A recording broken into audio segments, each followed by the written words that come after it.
Assalamualaikum warahmatullahi wabarakatuh. Perkenalkan, saya Reni Merlina dengan NIM A1A02310112 dari kelas J ISP semester 6. Jadi pada pembahasan kali ini saya akan mereview materi dari pertemuan 1 hingga terakhir. Saja ke materi pertama, yaitu perkembangan pemikiran ekonomi masa praklasik. Pemikiran ekonomi praklasik merupakan perkembangan dari pemikiran ekonomi yang awalnya berfokus pada moralitas, lalu berkembang menjadi pemikiran ekonomi yang lebih analitis. Pertama, ada pemikiran ekonomi masa Yunani kuno dari Aristoteles sekitar 400 sebelum Masehi. Pada masa ini, ekonomi itu dianggap sebagai filsafat etika. Jadi, kegiatan ekonomi itu belum dipandang sebagai sistem pasar seperti sekarang, tetapi lebih berkaitan dengan moral, hukum, dan juga aturan kehidupan masyarakat. Yang kedua, itu ada pemikiran ekonomi kaum skolastik pada abad pertengahan sekitar tahun 1200 hingga 1500 Masehi. Ini dipengaruhi oleh ajaran gereja. Nah, tokoh utamanya adalah Thomas Aquinas. Kaum skolastik ini menekankan bahwa ekonomi itu harus berkaitan dengan etika dan keadilan. Harga itu dianggap adil apabila tidak ada eksploitasi dan mampu mencerminkan keseimbangan sosial. Ketiga, ada pemikiran ekonomi kaum merkantilisme sekitar tahun 1500 hingga 1750 Masehi. Tokohnya antara lain Thomas More dan Jean Baptiste Colbert. Jadi mereka itu berpendapat bahwa negara bisa menjadi maju melalui perdagangan internasional. Nah, fokus utama dari merkantilisme ini adalah meningkatkan ekspor, melindungi perdagangan dalam negeri, dan memperbanyak cadangan logam mulia seperti emas dan perak. Yang terakhir ada kaum fisiokrat. Nah, jadi kaum fisiokrat ini percaya bahwa sumber utama kekayaan itu berasal dari alam, terutama dari sektor pertanian. Nah, kaum fisiokrat ini juga percaya bahwa kehidupan ekonomi itu berjalan mengikuti hukum alam yang harmonis. Jadi dapat kita simpulkan dari pembahasan ini adalah bahwa pemikiran ekonomi praklasik itu berkembang dari pemikiran yang berbasis moral dan agama menuju pemikiran ekonomi yang lebih struktur dan berorientasi pada perdagangan serta sumber daya alam. Lanjut ke materi kedua, yaitu teori ekonomi klasik. Nah, teori ekonomi klasik ini berkembang pada abad ke-18 hingga 19 di Inggris. Teori ini muncul saat Inggris mengalami kemajuan teknologi dan peningkatan produktivitas. Tokoh utama dari ekonomi klasik ini adalah Adam Smith. Ekonomi klasik ini menekankan bahwa kebebasan pasar itu sebaiknya tidak ada campur tangan pemerintah dalam kegiatan ekonomi. Nah, menurut ekonomi klasik ini, pasar itu akan berjalan dengan baik bila masyarakat itu diberi kebebasan untuk berproduksi, berdagang, dan juga bersaing. Ciri utama ekonomi klasik yaitu adanya pasar bebas, upah yang fleksibel, serta pelaku ekonomi yang memiliki kebebasan dalam pengambil keputusan. Nah, prinsipnya juga menekankan bahwa kerja keras, penghematan, persaingan, dan kepentingan diri sendiri untuk mendorong pertumbuhan ekonomi.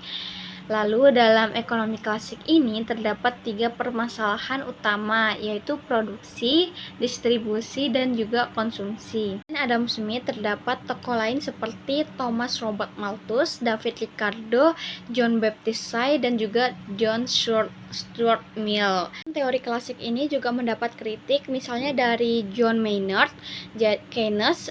Itu berpendapat bahwa pengangguran bisa terjadi karena kurangnya permintaan agregat.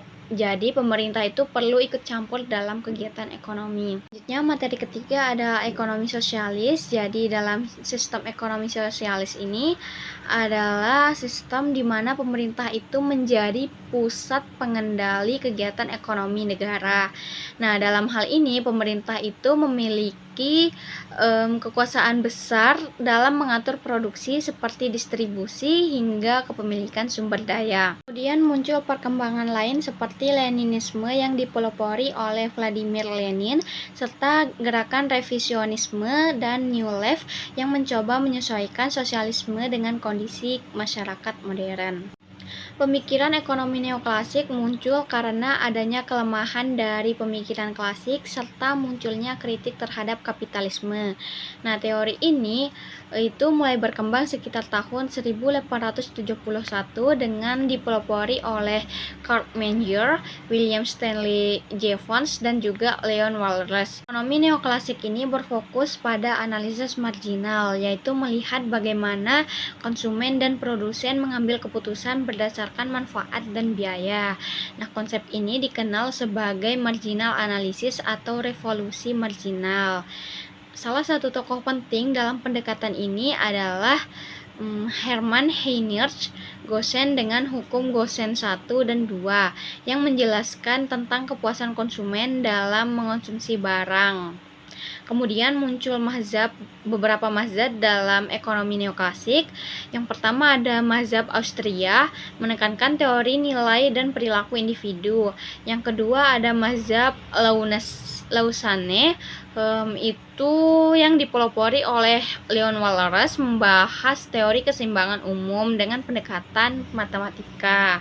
Lalu sedangkan mazhab Cambridge yang dipelopori oleh Alfred Marshall itu menjelaskan bahwa harga terbentuk dari interaksi antara permintaan dan penawaran. Selain itu, ekonomi neoklasik juga membahas tentang pasar tidak sempurna dan persaingan monopolistik.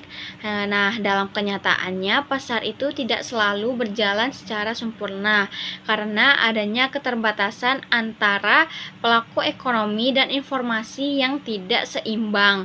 Nah, dari sini berkembang pula konsep yang bernama game theory untuk menjelaskan strategi antar pelaku ekonomi.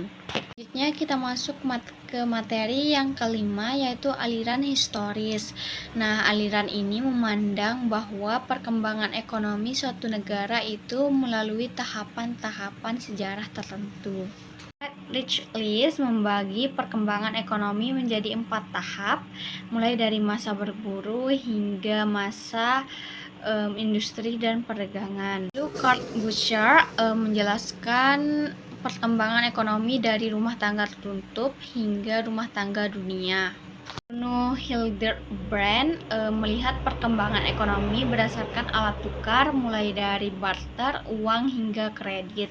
Kemudian Werner Sombart itu membahas perkembangan kapitalisme dari ekonomi sederhana hingga kapitalisme modern yang berorientasi keuntungan. Terakhir ada Walt Whitman Rostow. Nah, ini membagi pertumbuhan ekonomi menjadi 5 tahap, mulai dari masyarakat tradisional hingga tahap konsumsi massal tinggi. Selanjutnya masuk ke materi aliran institusional. Nah, aliran institusional ini merupakan mazhab ekonomi yang menekankan bahwa perilaku ekonomi seseorang dipengaruhi oleh institusi atau aturan yang ada dalam masyarakat, baik non-formal ataupun formal. Nah, institusi tersebut bisa berupa dari keluarga, pendidikan, agama, ekonomi, maupun pemerintah. Aliran ini muncul di Amerika Serikat pada tahun 1920-an. Jadi, teori ini berkembang sebagai kritik terhadap teori ekonomi klasik dan neoklasik yang dianggap terlalu teoritis dan juga terlalu menyederhanakan masalah ekonomi. Satu tokoh pentingnya adalah Thorstein Veblen. Ia mengkritik teori klasik karena dianggap terlalu mengabaikan pengaruh lingkungan sosial dan kelembagaan terhadap perilaku ekonomi masyarakat. Misalnya, struktur sosial dan politik sangat mempengaruhi proses ekonomi. Tokoh lainnya adalah Wesley Clair Mitchell yang mengembangkan metode kuantitatif untuk melihat fluktuasi dan juga siklus bisnis. Kemudian ada Gunnar Myrdal yang menekankan bahwa ekonomi itu harus memperhatikan nilai sosial agar teori ekonomi itu menjadi lebih realistis, terutama dalam perkembangan negara berkembang. Selain itu, Joseph Schumpeter juga dianggap bagian dari aliran institusional karena menilai bahwa sumber kemakmuran itu terlihat pada inovasi dan jiwa kewirausahaan atau entrepreneurship. Selanjutnya ke materi ketujuh yaitu pemikiran Keynes. Nah, jadi tokoh utamanya adalah John Maynard Keynes yang dikenal sebagai Bapak Ekonomi Makro. Keynes mengkritik teori klasik, khususnya hukum C yang menyatakan bahwa penawaran akan menciptakan permintaannya sendiri. Menurut Keynes, permintaannya itu kenyataannya seringkali lebih kecil daripada penawaran karena sebagian pendapatan masyarakat itu ditabung dan tidak semua untuk konsumsi. Keynes berpendapat bahwa pemerintah perlu ikut campur dalam perekonomian, terutama saat terjadi pengangguran atau krisis ekonomi. Nah, misalnya dengan meningkatkan pengeluaran pemerintah melalui proyek-proyek padat karya agar masyarakat memiliki pekerjaan dan pendapatan. Dapat tokoh lain seperti Simon Kuznets yang terkenal dengan teori pendapatan nasional, lalu ada Paul Samuelson yang membahas hubungan kebijakan fiskal dengan perdagangan internasional, serta ada Willy Lontief dengan analisis input-output untuk melihat keterkaitan antar sektor ekonomi. Selanjutnya ada materi ke-8 yaitu aliran monetaris. Nah, jadi aliran monetaris ini adalah aliran ekonomi yang menekankan pentingnya jumlah uang yang beredar dalam mempengaruhi kondisi perekonomian seperti inflasi dan juga pertumbuhan ekonomi. Tokoh paling terkenal dalam aliran ini adalah Milton Friedman bersama Anna Schwartz. Ia meneliti sejarah moneter Amerika Serikat, lalu menjelaskan bahwa perubahan jumlah uang beredar sangat mempengaruhi kondisi perekonomian. Ada Friedrich Hayek yang mendukung adanya pasar bebas dan membatasi campur tangan pemerintah. Kemudian ada Ben Bernanke yang dikenal karena kebijakan moneter saat krisis keuangan pada tahun 2008 seperti quantitative easing atau pembelian aset besar-besaran oleh bank sentral. Tokoh moneteris lainnya adalah Kurt Brunner, Alain Martis, Thomas Mayer, Philip Chegan, David Adler, lalu ada William Pole yang banyak membahas kebijakan moneter dan inflasi. Nah, saya akan mereview materi terakhir yaitu pendekatan pertumbuhan ekonomi. Nah, teori pertumbuhan ekonomi klasik menjelaskan bahwa pertumbuhan ekonomi dipengaruhi oleh bertambahnya penduduk. Adam Smith berpendapat bahwa pertumbuhan penduduk dapat memperluas pasar dan juga spesialisasi. Sedangkan David Ricardo dan Thomas Malthus melihat bahwa besarnya pertumbuhan penduduk dapat menimbulkan masalah seperti penurunan upah dan juga krisis pangan. Kemudian ada teori pertumbuhan historis yang memandang bahwa pertumbuhan ekonomi itu terjadi melalui tahapan-tahapan tertentu. Pokoknya antara lain Friedrich List, Werner Sombart, Walt Whitman Lusto, Bruno Hildebrand, dan juga Karl Busser. Selanjutnya, teori Keynesian Harald Domar menjelaskan bahwa investasi dan pembentukan modal itu sangat penting untuk mencapai pertumbuhan ekonomi yang stabil. Nah, jadi semakin besar investasi, maka produksi barang dan jasa juga akan meningkat.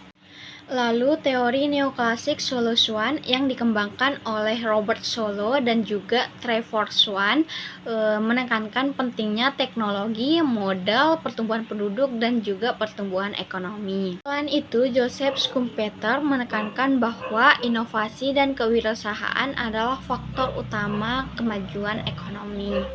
Kemudian, teori ketergantungan dari Teotonio dos Santos menekankan bahwa negara berkembang itu sering bergantung pada negara maju dalam kegiatan ekonominya. Teori terakhir adalah teori Kuznets yang menjelaskan bahwa pertumbuhan ekonomi adalah kemampuan jangka panjang suatu negara dalam menyediakan barang dan jasa bagi masyarakatnya. Berbagai teori pertumbuhan ekonomi menjelaskan bahwa pertumbuhan suatu negara dipengaruhi oleh faktor penduduk, modal, inovasi, teknologi, hingga hubungan antar negara. Baik, itu saja review yang bisa saya sampaikan. Kurang lebihnya mohon maaf. Wassalamualaikum warahmatullahi wabarakatuh.